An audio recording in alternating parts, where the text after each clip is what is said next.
several of the most modern engines running on Sodor, Andy, Jeffrey, Sean and Steve are a fleet of 4 Class 87 electric locomotives who run trains along the Peel Godred branchline in addition to long-distance intermodal traffic on the Mainline, and much like the Class 73, 74 and 88 locomotives, use bi-mode technology to run on Sodor and those parts of the mainland lacking overhead electric wires. The existence of these 4 engines is owed entirely to the final leg of the electrification of the West Coast Mainline between Liverpool and Glasgow Central, with the first segment out of London Euston being steadily undertaken between 1959 and 1967 as part of the 1955 modernisation plan put out by the Other Railways Board of Directors under Anthony Eden's Conservative government. The newly electrified line was complemented by several new fleets of locomotives, including the successful AL1s of the Birmingham Carriage and Wagon Company and the AL2s of Metropolitan Vickers, along with less successful engines in the forms of the AL3s of English Electric, the AL4s of the North British Locomotive Company, and the later much larger fleet of AL5s of the Doncaster Plant Works, and the even larger batch of AL6s, also of Doncaster and English Electric, later designated under tops as Class 81 to 86 respectively, all of which would haul top-line expresses and other trains as far as Crewe, where they'd be exchanged for Class 40 and later Class 50 diesels who'd bring them to Glasgow. By the 1970s, plans were being put in place to electrify the remainder of the line to Glasgow Central, and a new type of locomotive would be needed to haul Anglo-Scottish express trains. During research and development for the new engines, 3 Class 86s were used for speed tests up to 110 miles an hour, with one change including adjustments to the suspension to prevent a rough riding issue experienced on them and the previous electrics. With these trials complete, the BR board commissioned the former LMS works at Crewe to build this new fleet, with the first loco, 87001, rolling out on June 1st, 1973, and throughout the decade, Andy, Jeffrey, Sean and Steve would all be assembled to enter service with the other railway, with Steve popping up first as the 3rd member on July 11th, 1973, under the number 87003, followed by Andy as number 87024 on April 25th, 1974, and Jeffrey as number 87034 on September 11th, along with the unique Class 87-1s, 87101 Stevenson, who rolled out on March 5th, 1975, and Sean as number 87102, who popped up in April, both of whom differed from the original 87s through the use of thyristor controls and an improved anti-wheel slip system, bringing the total units up to 37.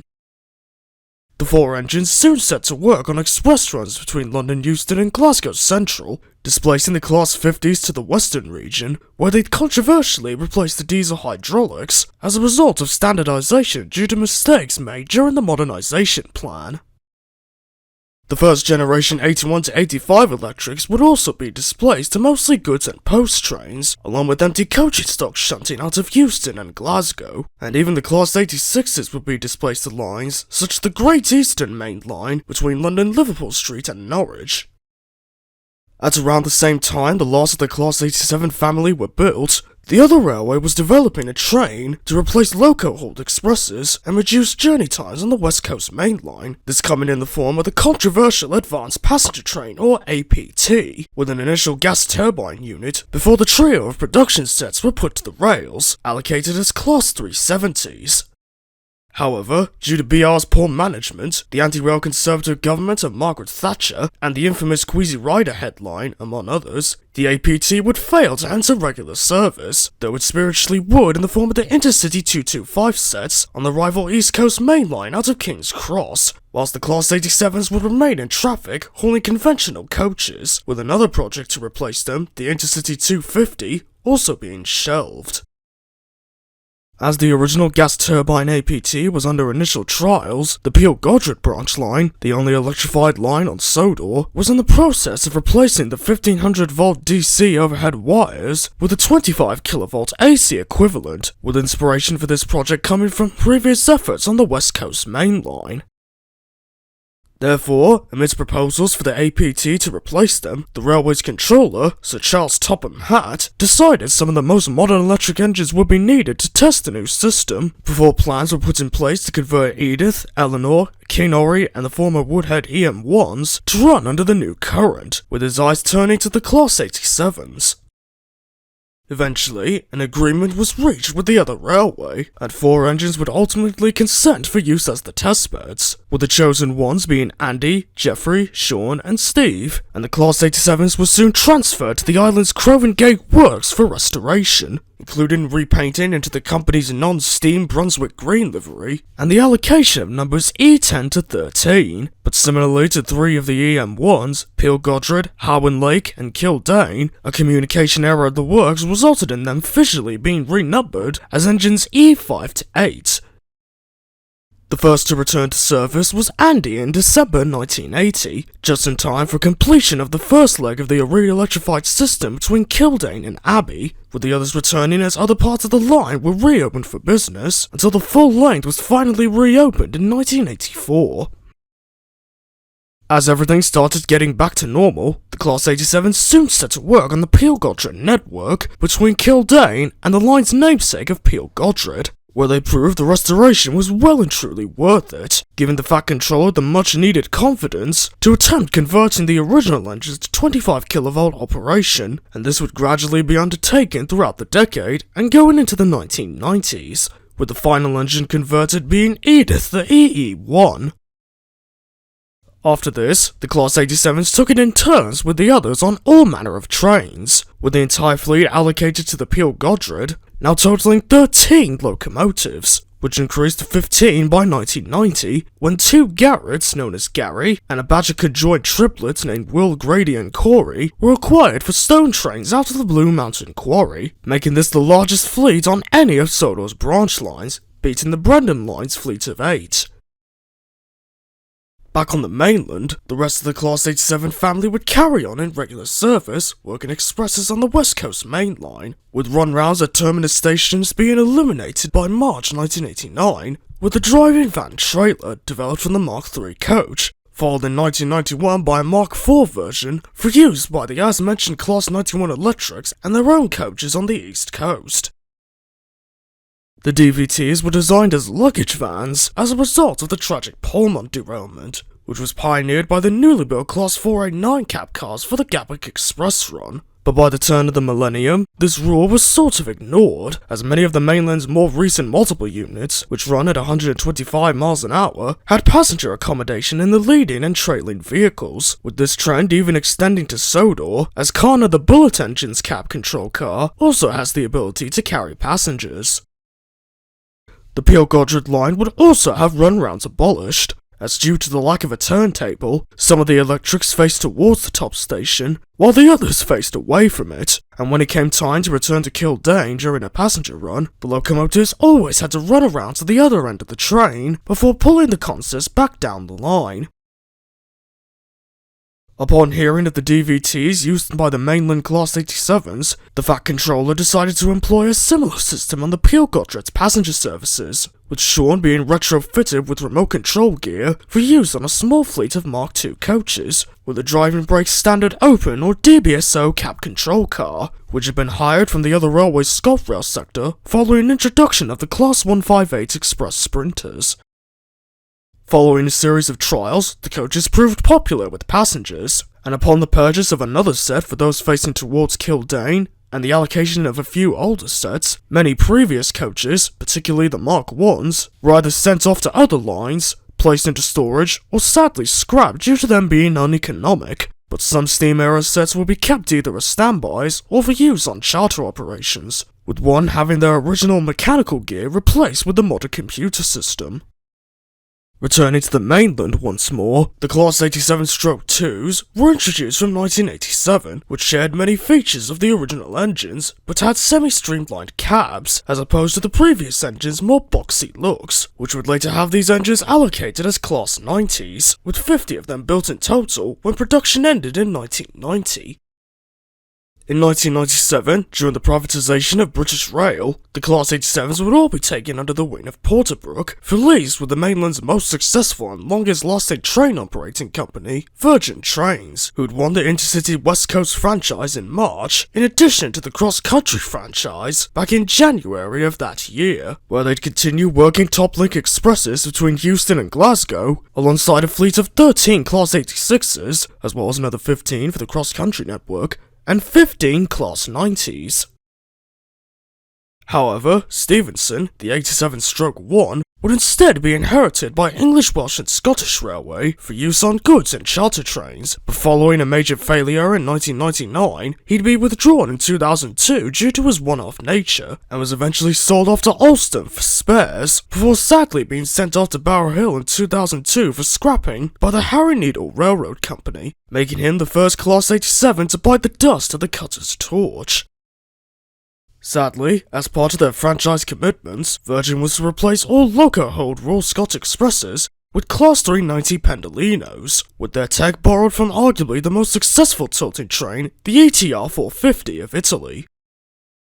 The first of these new units entered traffic in 2002, and proved to be far more successful tilt-capable train sets compared to the as-mentioned advanced passenger train, complemented further by a £10 billion upgrade to the West Coast Mainline as a means of increasing speeds from 110 to 140 miles an hour, but due to various limitations in the signalling systems, in a similar manner to the Intercity 225 sets, the speed will be limited to 125 miles an hour, the same speed as that on the rival East Coast.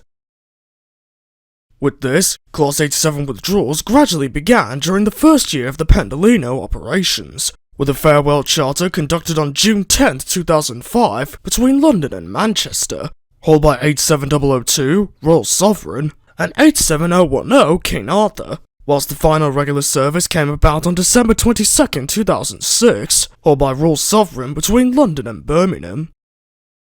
The Class 86s and 90s were also replaced when the Pendolinos came into the picture, with all of the former withdrawn by October 2003, while the latter were all removed in March 2004, but following the tragic death of Pendolino number 390033, City of Glasgow, during the Grey Rig derailment in February 2007, several were hired from freight operators to fill the gap he left behind until more 390s could be delivered, with these runs complemented with a rake of refurbished Mark III coaches in a similar livery to the Class 390s, and were nicknamed the Pretendolino. By 2007, the entire Class 87 fleet had been removed from service, with many either placed into storage at sites such as Lon Marston, sold on to other companies, including Cotswold Rail, Direct Rail Services and GB Rail Freight, or even exported to foreign countries such as Romania and Bulgaria, with some 87s also being exported to the latter and Hungary, in addition to Class 86 and 92s. But not all the export units are operational, as two members, formerly 87008 City of Liverpool and 87014 Knight of Thistle, have been placed into storage as of 2021, with the former stored at Roos and the latter at Sofia. Furthermore, 3 Class 87s have officially been preserved: 87001 Royal Scot, who's owned by the National Railway Museum, 87002 Royal Sovereign, owned by Locomotive Services Limited, and 87035 Robert Burns at the Crew Heritage Centre, whilst 2 thyristors and the transformer from the Class 87-1 Stevenson have also been preserved by the AC Locomotive Group, with the latter displayed at Crewe. However, unlike the Fat Controller's small fleet, the Mainland's Class 87s wouldn't live out their careers without incident, with the first occurring on February 16, 1980, when due to a defected welded rail at Bushley Station, a passenger train hauled by engine 87007, City of Manchester, derailed at 96 miles an hour, leading to the injuries of 19 passengers. City of Manchester would soon return to service following recovery and repairs, and continued serving the mainland until July 1st, 2006, when they were withdrawn from Virgin Trains stock during entry of the Class 390 Pendolinos, though they'd later be exported to Bulgaria in 2008.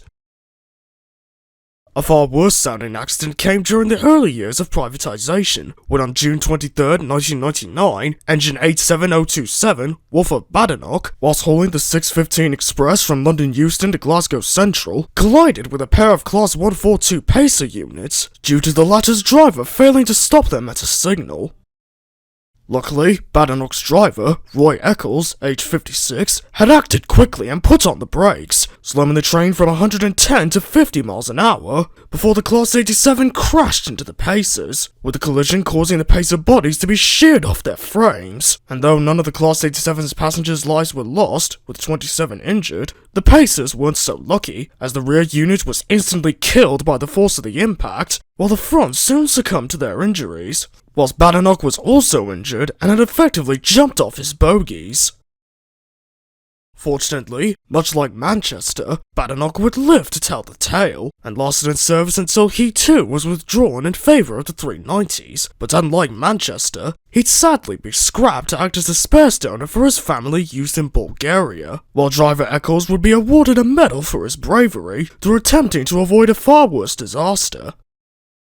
The careers of Sodor's Class 87s would remain largely uneventful until the late 2010s, when the North Western's mainline engines used on intermodal trains were beginning to become burnt out from the constant trips back and forth, compounded further by the time taken to exchange the trucks with the diesel fleet allocated to Barrow and Furness.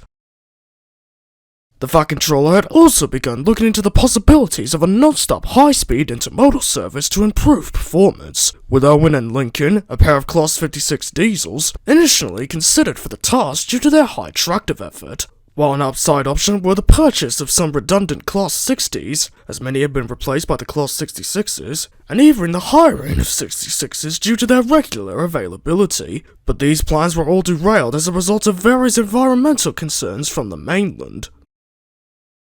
Another domestic contender was Victorion, the female combiner, but even she respectfully declined the offer, claiming these services should be run by real engines, while the steam engines regularly used on these trains, such as Murdoch, could only travel so far before needing to top off with coal and water, with the issue of water also compounded by the removal of the steam-era water troughs during the modernisation plan. It was then Rebecca, the Yellow Bully Pacific, gained the idea to have the Class 87s converted into electro-diesels, with inspiration coming from a class of engines seen around Barrow, the Class 88s, who had the abilities to run on 25 kV AC overhead wires, while for non-electrified lines, such as the Furness and Cumbrian coastlines, which both served Barrow and Furness, and Heritage Railways, they were fitted with a Caterpillar C27 V12 diesel engine, giving them 940 horsepower. Victorion also backed Rebecca's idea, as they'd help cut down the amount of fossil fuel emissions that would be released into the atmosphere if Owen and Lincoln were used, as they could swap from diesel to electric upon arriving at Carnforth on the Furness line, or Carlisle upon running on the Cumbrian coastline, and if plans were put in place to gradually electrify the remainder of the former and the entirety of the latter, the emissions would be limited just to Sodor. Thus, Andy would be sent off to the works for conversion and installation of a C27 prime mover, which Sodor built under license, together with another 3 if Andy's trials were successful. Upon testing with various trains on Sodor and the mainland, Andy gave satisfactory results, and the other 87s would soon be converted into bi-mode locomotives for use on the planned non-stop container trains. It wouldn't be long before the new service kicked off, when Andy and Jeffrey double-headed an intermodal train out of Tidmouth Harbour, while Sean and Steve would get their turn the following day, as the former pair returned to Sodor with another train, with the new service proving to be a great success with many customers. During 2025, the C27 diesel engines were replaced with cleaner hydrogen-powered equivalents, not only to combat climate change, but to also comply with the mainland government's plans to ban conventional diesels by 2040. Today, Sodor's Class 87s are regular sights on the island, as they've sometimes found their way back to their old home of the Peel Godred line to help the engines who remained, whilst they regularly take turns double-heading various intermodal trains to and from the mainland, along with domestic goods trains to local businesses, and even passenger trains if anyone was unavailable. In conclusion, Andy, Geoffrey, Sean and Steve are unique figures in the Northwestern Railway's history, not only showing off their versatility, but also Sodor's take on the bimode locomotives and units currently running on the mainland, whilst also proving to be, like all of the Fat Controller's fleet, really useful engines.